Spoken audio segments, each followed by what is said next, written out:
Markus pasal 4. Perumpamaan tentang seorang penabur. Pada suatu kali Yesus mulai pula mengajar di tepi danau. Maka datanglah orang banyak yang sangat besar jumlahnya mengerumuni dia, sehingga ia naik ke sebuah perahu yang sedang berlabuh, lalu duduk di situ.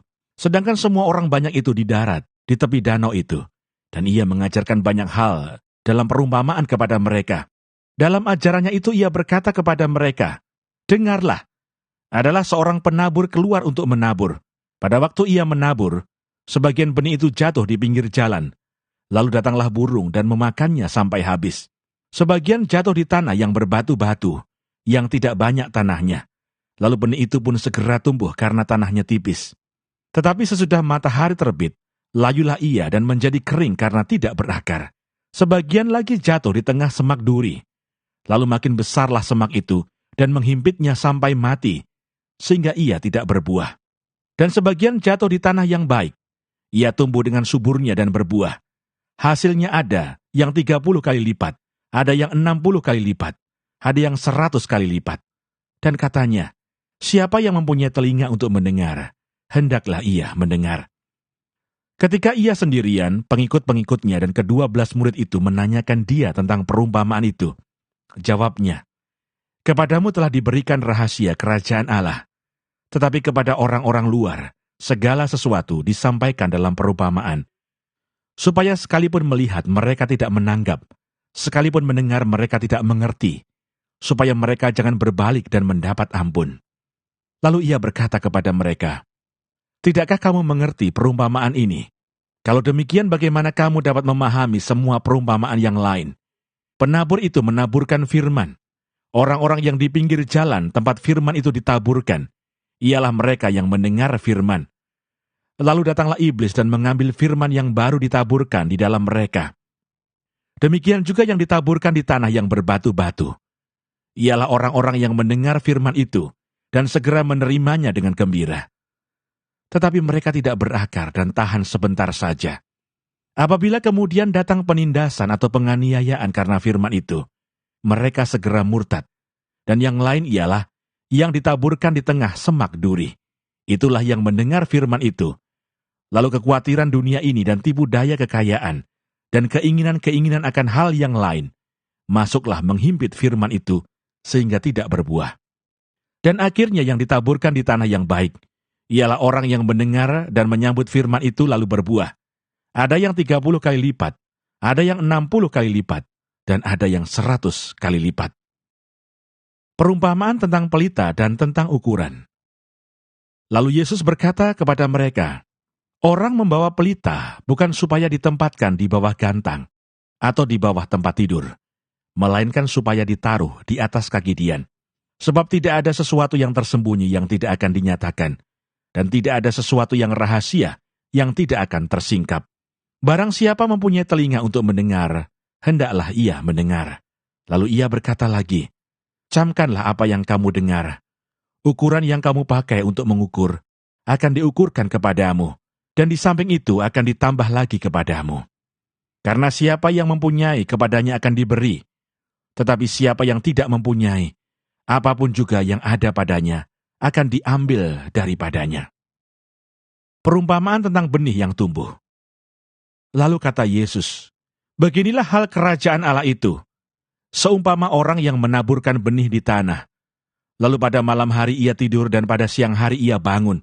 Dan benih itu mengeluarkan tunas, dan tunas itu makin tinggi. Bagaimana terjadinya tidak diketahui orang itu. Bumi dengan sendirinya mengeluarkan buah. Mula-mula tangkainya, lalu bulirnya.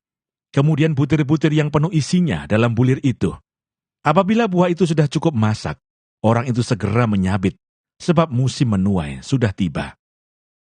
Perumpamaan tentang biji sesawi.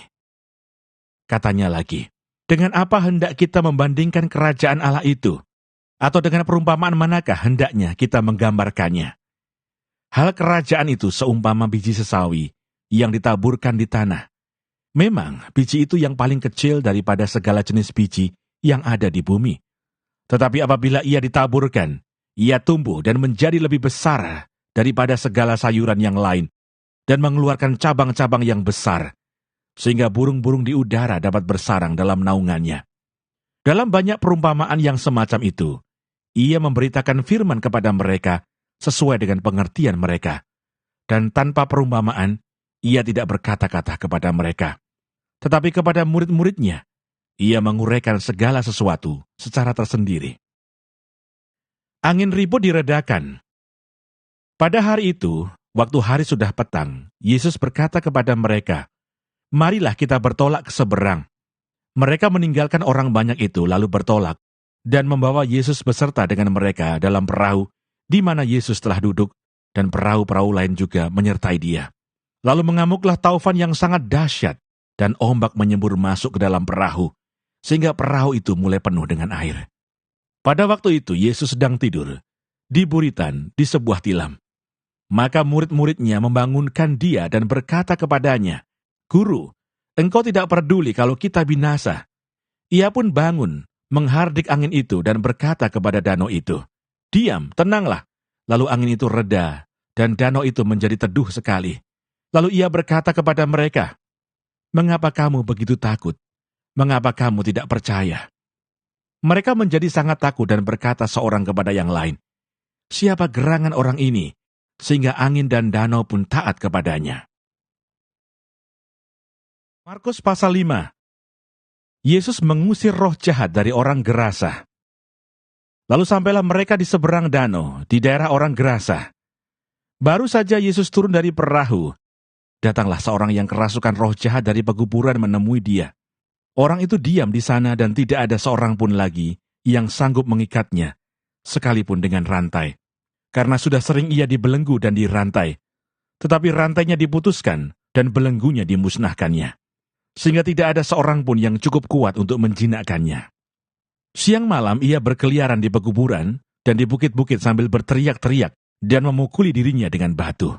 Ketika ia melihat Yesus dari jauh, berlarilah ia mendapatkannya, lalu menyembahnya, dan dengan keras ia berteriak, "Apa urusanmu dengan aku, hai Yesus, Anak Allah yang Maha Tinggi? Demi Allah, jangan siksa aku." Karena sebelumnya Yesus mengatakan kepadanya, "Hai engkau roh jahat, keluar dari orang ini." Kemudian ia berkata kepada orang itu, "Siapa namamu?" Jawabnya, "Namaku Legion, karena kami banyak." Lalu ia memohon dengan sangat supaya Yesus jangan mengusir roh-roh itu keluar dari daerah itu. Adalah di sana di lereng bukit, sejumlah besar babi sedang mencari makan. Lalu roh-roh itu meminta kepadanya, katanya, "Suruhlah kami pindah ke dalam babi-babi itu. Biarkanlah kami memasukinya." Yesus mengabulkan permintaan mereka. Lalu keluarlah roh-roh jahat itu dan memasuki babi-babi itu. Kawanan babi yang kira-kira 2.000 jumlahnya itu terjun dari tepi jurang ke dalam danau dan mati lemas di dalamnya. Maka larilah penjaga-penjaga babi itu dan menceritakan hal itu di kota dan di kampung-kampung sekitarnya. Lalu keluarlah orang untuk melihat apa yang terjadi. Mereka datang kepada Yesus dan melihat orang yang kerasukan itu duduk, sudah berpakaian dan sudah waras, orang yang tadinya kerasukan legion itu. Maka takutlah mereka. Orang-orang yang telah melihat sendiri hal itu menceritakan kepada mereka tentang apa yang telah terjadi atas orang yang kerasukan setan itu dan tentang babi-babi itu. Lalu mereka mendesak Yesus supaya ia meninggalkan daerah mereka. Pada waktu Yesus naik lagi ke dalam perahu, orang yang tadinya kerasukan setan itu meminta supaya ia diperkenankan menyertai dia. Yesus tidak memperkenankannya, tetapi ia berkata kepada orang itu, "Pulanglah ke rumahmu, kepada orang-orang sekampungmu, dan beritahukanlah kepada mereka segala sesuatu yang telah diperbuat oleh Tuhan atasmu, dan bagaimana ia telah mengasihani engkau." Orang itu pun pergilah dan mulai memberitakan di daerah Dekapolis segala apa yang telah diperbuat Yesus atas dirinya, dan mereka semua menjadi heran. Yesus membangkitkan anak Yairus dan menyembuhkan seorang perempuan yang sakit pendarahan. Sesudah Yesus menyeberang lagi dengan perahu, orang banyak berbondong-bondong datang lalu mengerumuni dia, sedang ia berada di tepi danau. Datanglah seorang kepala rumah ibadat yang bernama Yairus. Ketika ia melihat Yesus, tersungkurlah ia di depan kakinya, dan memohon dengan sangat kepadanya, "Anakku perempuan sedang sakit, hampir mati. Datanglah kiranya, dan letakkan tanganmu atasnya, supaya ia selamat dan tetap hidup. Lalu pergilah Yesus dengan orang itu. Orang banyak berbondong-bondong mengikuti dia dan berdesak-desakan di dekatnya. Adalah di situ seorang perempuan yang sudah 12 tahun lamanya menderita pendarahan. Ia telah berulang-ulang diobati oleh berbagai tabib, sehingga telah dihabiskannya semua yang ada padanya. Namun sama sekali tidak ada faedahnya. Malah sebaliknya, keadaannya makin memburuk. Dia sudah mendengar berita-berita tentang Yesus. Maka di tengah-tengah orang banyak itu, ia mendekati Yesus dari belakang dan menjamah jubahnya. Sebab katanya, asal ku jamah saja jubahnya, aku akan sembuh. Seketika itu juga berhentilah pendarahannya dan ia merasa bahwa badannya sudah sembuh dari penyakitnya. Pada ketika itu juga Yesus mengetahui bahwa ada tenaga yang keluar dari dirinya. Lalu ia berpaling di tengah orang banyak dan bertanya, "Siapa yang menjamah jubahku?" Murid-muridnya menjawab, "Engkau melihat bagaimana orang-orang ini berdesak-desakan dekatmu, dan engkau bertanya, siapa yang menjamah aku?" Lalu ia memandang sekelilingnya untuk melihat siapa yang telah melakukan hal itu. Perempuan itu yang menjadi takut dan gemetar ketika mengetahui apa yang telah terjadi atas dirinya, tampil dan tersungkur di depan Yesus, dan dengan tulus memberitahukan segala sesuatu kepadanya. Maka katanya kepada perempuan itu, "Hai anakku, imanmu telah menyelamatkan engkau. Pergilah dengan selamat dan sembuhlah dari penyakitmu." Ketika Yesus masih berbicara, datanglah orang dari keluarga kepala rumah ibadat itu dan berkata, "Anakmu sudah mati, apa perlunya lagi engkau menyusah-nyusahkan guru?" Tetapi Yesus tidak menghiraukan perkataan mereka dan berkata kepada kepala rumah ibadat, "Jangan takut, percaya saja." Lalu Yesus tidak memperbolehkan seorang pun ikut serta, kecuali Petrus, Yakobus dan Yohanes, saudara Yakobus. Mereka tiba di rumah kepala rumah ibadat, dan di sana dilihatnya orang-orang ribut, menangis, dan meratap dengan suara nyaring. Sesudah ia masuk, ia berkata kepada orang-orang itu, "Mengapa kamu ribut dan menangis? Anak ini tidak mati, tetapi tidur." Tetapi mereka menertawakan dia. Maka diusirnya semua orang itu, lalu dibawanya ayah dan ibu anak itu, dan mereka yang bersama-sama dengan dia masuk ke kamar anak itu. Lalu dipegangnya tangan anak itu, katanya, "Talita kum," yang berarti, "Hai anakku, aku berkata kepadamu, bangunlah." Seketika itu juga anak itu bangkit berdiri dan berjalan, sebab umurnya sudah 12 tahun. Semua orang yang hadir sangat takjub. Dengan sangat ia berpesan kepada mereka, supaya jangan seorang pun mengetahui hal itu. Lalu ia menyuruh mereka memberi anak itu makan. Markus pasal 6. Yesus ditolak di Nazaret. Kemudian Yesus berangkat dari situ dan tiba di tempat asalnya, sedang murid-muridnya mengikuti dia.